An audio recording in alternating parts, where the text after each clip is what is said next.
ഒരു ചായക്കടക്കാരൻ. ഓക്കെ, കുട്ടപ്പൻ ചേട്ടൻ ആയിക്കോട്ടെ, പേര് എന്തെങ്കിലും ആയിക്കോട്ടെ. ആ ചായക്കടക്കാരൻ ഒരു ദിവസം 210 ചായ ഉണ്ടാക്കി. 210 ചായ ഉണ്ടാക്കി.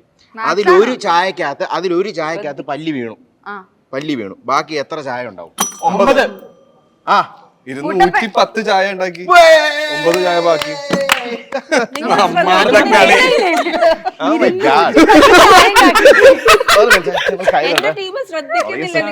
ഇനിയെങ്കിലും കറക്റ്റ് എടുക്കണേ.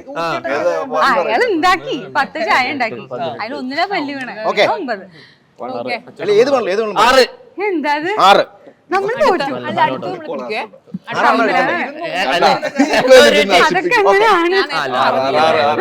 അതെ, 300.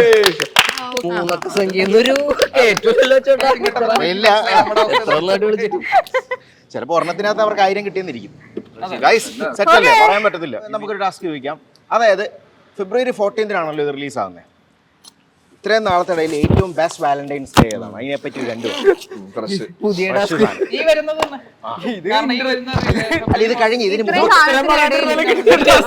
മുമ്പ് അത് കൂട്ടൂലല്ലോ. അത് കഴിഞ്ഞ വർഷം ഞങ്ങൾ പ്രേമലൂർ റിലീസ് ആയിരുന്ന സമയത്ത് February 14 ഞങ്ങൾ ഒരു കോളേജിലൊക്കെ പോയിട്ട് ആ സമയത്ത് വാലന്റൈൻസ്